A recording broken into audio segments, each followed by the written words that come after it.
I'm Linda Hailey with the Southeast Texas Entertainment Review. I'm here at the Art Studio in Beaumont with Greg Busceme. So what do y'all have going on here?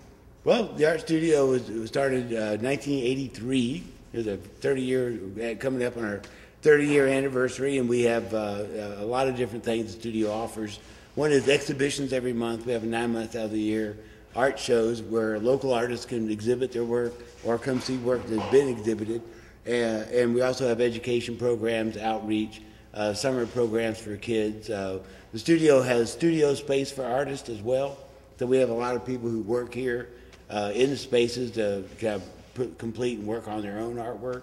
And we also utilize them as a resource to kind of connect with the community and teach classes and things like that. So just a few things we do here at the Art Studio.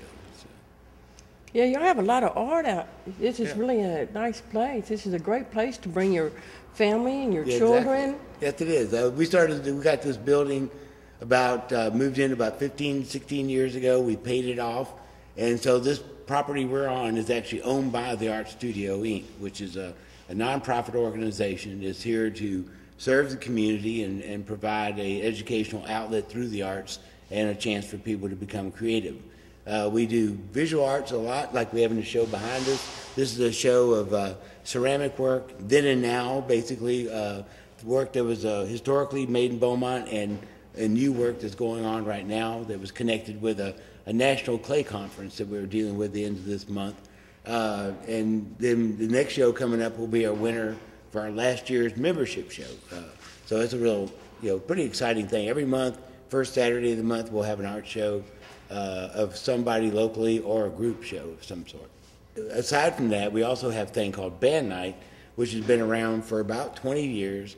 Band Night, we offer a space for young people to come up, play their own music, and see what the public thinks. And usually their friends will show up, family shows up. It's kind of like, kids putting on a play or going to a movie or making a movie. The family comes in to come see, and their friends show up. And we have a lot of different folks come in, a lot of interaction with the community, and it gives the young bands a chance to kind of show in a professional environment with the sound man and how to set up and all that sort of stuff that they're learning from the previous and older bands that have been around for all these years. So it's kind of designed as a mentoring program for young bands coming in, being taught and trained and shown tips by the older bands that have been around for a while. And then of course once they get really good, they go off and do something great at other cities and travel and go on tour and do the things musicians do. But the idea here was to say that musicians, artists aren't expected to make other people's artwork, so why would musicians be allowed to make anybody else's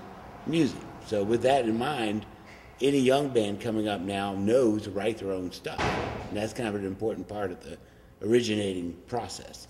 We have theater productions that come on here. We have poetry reading sometimes. We have, dance lessons sometimes. It just depends on who's offering a class and who wants to come take it and that sort of thing. Right now, every Wednesday, we have a life drawing class.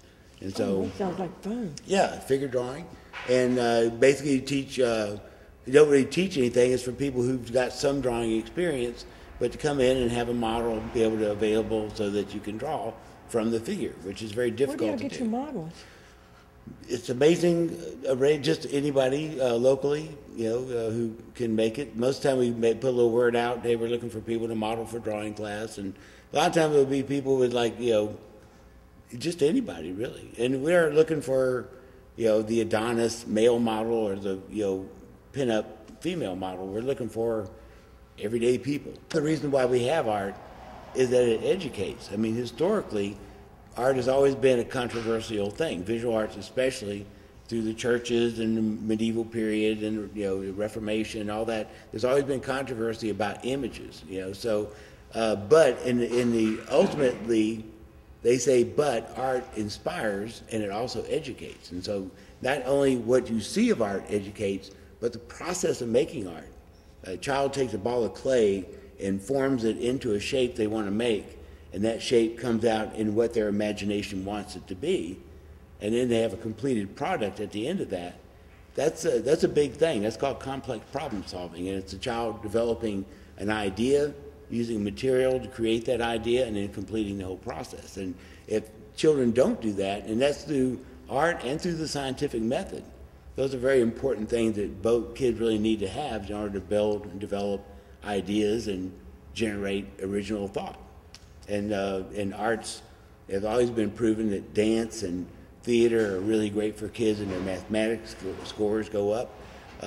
Working in the visual arts is all very good for eye-hand coordination, kind of like fine motor skills and things like that, which enhance other thinking processes in the brain. So simply the fact of a child molding and moving and dealing with clay or dealing with any other material in the arts, say printmaking, they're cutting out a block print, then you're thinking upside down and backwards, so it's this forcing kids to think of, well, how's this going to look when I make it like this? How's this negative mold going to look once I make it into a positive? And so that's what we're forcing their minds to think in a way that it forces more synapses to occur in the brain. So if someone wanted to donate money to help y'all's cause, because y'all been here a long time, and y'all have helped so many people. We have. So if they want to donate money, would they contact you? They can call the art studio. They can write a check and mail it to us. 720 Franklin Street in Beaumont, Texas, downtown, 77701. So, but we're always take donations. We're a nonprofit 501c3. We have been that ever since we started. And the 501c3 is an organization that's objective, actually does not service actual need. And so what we're doing is we're kind of sacrificing a bit of our art world in order to do things for other people, to project out and to help. And so, we deal with kids on a community service level, by judges and things like that when they're like tardy for school and stuff like that. So they come in every Saturday, and we have, anywhere from 3 to 6 kids show up that we have mop and sweep and clean and talk, and we try to, give them another view of the world. Our art shows are not, we don't have air conditioning in our gallery. So it's a basic warehouse kind of made into a space. You can hear the echo. And so when you come to an opening, you can wear flip-flops and shorts. I don't really care as long as you show up. And there's no dress code. And, if it's hot, I'd dress really cool and comfortable. And if it's cold, I'd bring a jacket, So, but, you just come in and enjoy the show. And we do have air-conditioned areas, but we can't afford to do the whole space like that. But, it's very casual, and you can come in, look around. We take sponsorship for shows. If a business would like to sponsor an exhibition or a series of exhibitions, we're glad to have their name and logo on our invitation, and, things like that would be great as well. So we're always open to anything. And we know the economy is pretty tough. People really haven't thought about groups like us. We're very much on the fringe of the need and the direct need. But once you've fed the children, once you've educated them, what is the quality of life? And that's where the arts, music, dance, theater, those are the things that bring the quality of life and make an adult life an enjoyable thing as well. So not only from children in developmental stages, but for the adults to enjoy a great controversial play that they wouldn't see otherwise, or a great exhibition of work that's unadulterated. And so enjoy something like that you would not have to go to Houston to see right here in Southeast Texas. There's always refreshments at the opening. We treat you like guests. We're glad to have you come look at our artwork and admire what we have, and hopefully come back and enjoy it as a daily part of your life. Ooh, there's an opening tonight. Let's bring our friends. And so come on in and have a good time and leave. And the nice thing about art shows is you can come in for 10 minutes or stay all night. So you don't have to come in and sit down and have to stay. Like I always talk about, a performance or something like that. It may be really good, or it may not be. And like art shows, if it's not very good, you go, well, this sucks, and you can walk right out the door. So with a theater production, you feel obligated to stay one way or the other. Not to pick on my theater friends.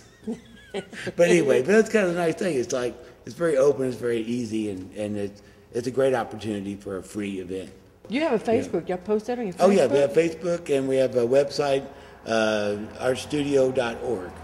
Really? So, look it up. We got most of our schedules are going pretty well there, but we have lots of friends. So be a friend with us, and we're here for good. We've been here 30 years. It's a pretty good pretty good idea that we're not going to go anywhere real soon. That makes you like family. We're all family. Thank you. My pleasure. Thanks a bunch. Thanks a bunch. I'm Linda Hailey with the Southeast Texas Entertainment Review. I'm here at the art studio with Andy Ledesma. So what do you do here, Andy? Well, currently I'm working on an art project here in Beaumont area.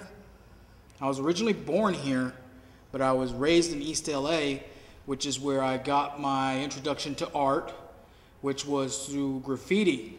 So in my early teens through my early 20s, I was a graffiti artist. And I did that till I got in trouble. And so when I was in trouble, I was whitewashing graffiti, actually. And I hooked up with a muralist, and so he kind of changed my life around, and I became a muralist and started getting into serious art. And I actually went to college because of this person influencing me. I've ended up here specifically at the art studio because this is the best place for an artist such as myself, who I'm engaged professionally. Like I was taught, I take on apprentices occasionally for murals, and then lately I've been doing paper mache. And I'm always, my philosophy in life and art is life. Life is art. So everything I do in my life has to have an artistic flair. If it's cooking, you know, I love to cook, and I'll say I need to get red bell peppers because I want red in my food, you know, and just I have fun with that. With this, I like to pass it on to other people, and so teaching classes at the art studio or having an apprentice and doing a professional job. For 4 or 5 years, I designed and built Mardi Gras floats for the Port Arthur Merchants Association. So a lot of those floats were, you know, started off as a sketch, and then we'd get carpenters or whatever skills needed. I'll either teach myself or collaborate with another craftsperson. And so my life is, the art is constantly learning, and so it keeps me young, and I'm always encountering young artists, and they're kind of filling me in on the latest stuff that's going on. I was attracted to the art studio. Greg, he's a great leader, and that's something, you know, a good organization, no matter what, needs a leader that will inspire, and I found a kindred spirit in Greg, and we understand the importance of nurturing, especially the young and up and coming artists. So organizations like this will continue to thrive as long as they provide I think the good term is an art incubator. You know, we can have what I would call artist hatchlings come here. They can rent a space or come here and collaborate, and there's a great atmosphere for trying new things. The book is open. In the back there, they have the ceramic studios. Greg has a number of kilns with different techniques. He's a master potter. Upstairs, there's master painters. So young people coming here, it's going to be a very rare opportunity to encounter artistic excellence. And that's really cool, and we're creating the future. What could be more exciting than that? But I enjoyed meeting you, and thanks for talking with us. My pleasure. And I'm Linda, this is Andy, and this is the Art Studio of Beaumont, Texas.